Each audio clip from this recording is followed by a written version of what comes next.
EPA's second-in-command sparks ethics debate over industry ties. On June 10th, the U.S. Senate confirmed David Fotouhi as Deputy Administrator of the Environmental Protection Agency, EPA, elevating him to the second highest position within the agency. The vote, 53 to 41, was largely along party lines and has sparked a new round of ethical scrutiny given Fotouhi's extensive history representing major corporate polluters. Fotouhi, a Harvard-trained attorney and former acting general counsel at the EPA under the Trump administration, most recently worked at Gibson, Dunn & Crutcher LLP. There, he represented clients across a broad spectrum of industries, including Chevron, Boeing, Ford, and International Paper.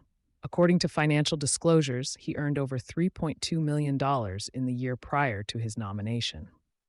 Conflict of interest or expertise? At the heart of the controversy is whether Fotouhi can fairly oversee EPA programs and enforcement efforts that closely mirror the cases he once fought against. Environmental advocates cite his legal work defending clients in asbestos, PFAS contamination, Clean Water Act litigation, and challenges to air pollution standards. Senator Sheldon Whitehouse, DI, a frequent critic of industry influence on environmental policy, publicly opposed the nomination, calling Fotouhi the voice of the polluters and stating that his appointment undermines the credibility of the agency's mission.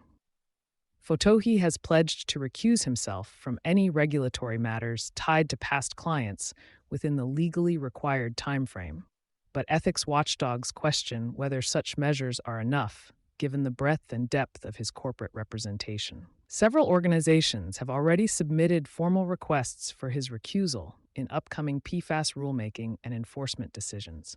Implications for future environmental regulations. Fotouhi now holds authority over critical EPA offices, including enforcement, chemical safety, and regional management, many of which are directly engaged in regulating substances and practices he once defended in court. His appointment comes at a time when the EPA is under increasing pressure to address climate resilience, industrial pollution, and the health impacts of hazardous chemicals.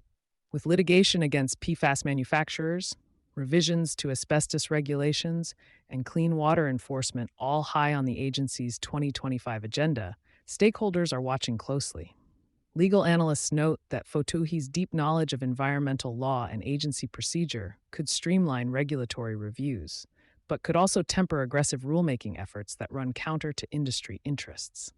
Balancing experience with public trust.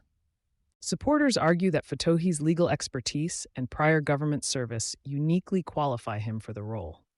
Critics say his appointment signals a deeper alignment with deregulatory agendas that prioritize business certainty over environmental protection. Experience is not the issue, said one environmental policy expert. It's whether that experience will be used to dismantle or defend the regulatory frameworks that protect public health. As the EPA advances major rulemakings on PFAS, methane emissions, and toxic substances, Fotouhi's actions and recusals will likely serve as a litmus test for how far industry-aligned leadership can shape the future of environmental regulation without eroding public trust. You've been listening to Sustainability Soundbites from E+E Leader. For more information on sponsorship opportunities, reach out to our team today.